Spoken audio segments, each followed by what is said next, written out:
حالات حاضرہ کی ایک عجیب و غریب حقیقت۔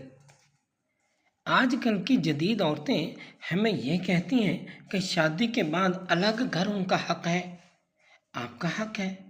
وہ ہمیں کہتی ہیں کہ ہمارے ماں باپ کی خدمت ان کا فرض نہیں، آپ کا فرض ہے۔ آپ کی سب باتیں ٹھیک ہیں۔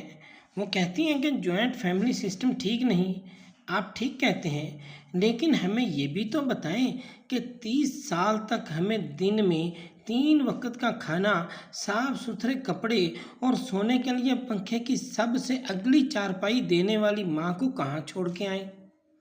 اپنی ساری جوانی اپنی جوتیاں گھسا کر ہمیں اس مقام تک پہنچانے والے باپ کا کیا کریں؟ ہم اس باپ کا کیا کریں جس کی بچت اور پینشن سے ہماری شادی ہوئی اور آپ ہمارے گھر کا حصہ بنی؟ ہم انہیں کس اولڈ ہوم میں چھوڑ کر آئیں؟ ہر اونچ نیچ، گرمی سردی، دھوپ چھاؤں میں سائے کی طرح ساتھ دینے والے بڑے بھائی کا ساتھ صرف اس وجہ سے نہ دیں کیونکہ اس کی بیگم کی اور آپ کی نہیں بنتی، اور آپ کو لگتا ہے کہ آپ کا خاوند زیادہ کماتا ہے اور آپ کا بھائی کو دینا اپنی سیونگز ختم کرنے کے مترادف ہے۔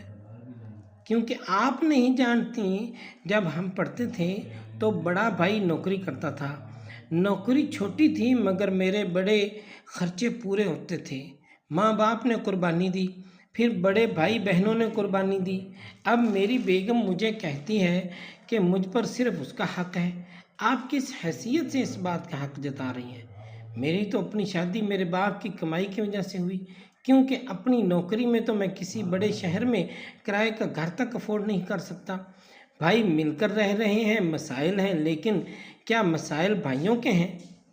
اب پنجاب یونیورسٹی یا کوئی بھی ہاسٹل دیکھ لیں، آپ بوائز ہاسٹل میں کبھی یہ تفریق نہیں کر پائیں گے کہ کس کے پاس کتنے پیسے ہیں، کیونکہ پیسے کم ہوں یا زیادہ، روم میٹس اور دوست آپس میں اکٹھے رہتے ہیں، کھاتے ہیں، پیتے ہیں، اور کبھی یہ محسوس نہیں کرواتے کہ 4 دوست مل کر ایک کا خرچ اٹھا رہے ہیں۔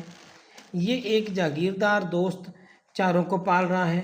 تو یہ اچانک ایسا کیا ہوتا ہے کہ جیسے ہی شادیاں ہوتی ہیں ایک ہنستے بستے گھر میں سیاست اور پھر اقوال زریں کا دور چلنے لگتا ہے کہ جناب الگ گھر تو عورت کا حق ہے۔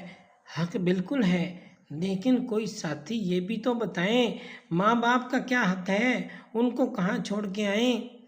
کم کمانے والے بڑے بھائی جس نے کئی جگہ ہماری فیس دی ہو، اس کا کیا کریں، اس کو کیا کہیں؟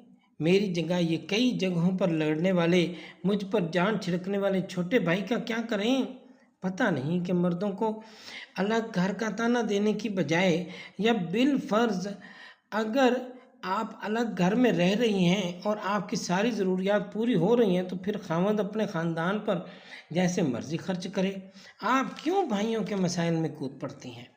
بہتر نہیں کہ اپنی زندگی سکون سے گزاریں اور خاندان کو الگ گھروں میں الگ الگ رہتے ہوئے بھی اکٹھا رہنے دیا جائے؟ یہ ایک ایسی حقیقت ہے اور آج کے معاشرے کا ایک عجیب و غریب مسئلہ ہے جس پر ہر ایک کو توجہ دینے کی ضرورت ہے۔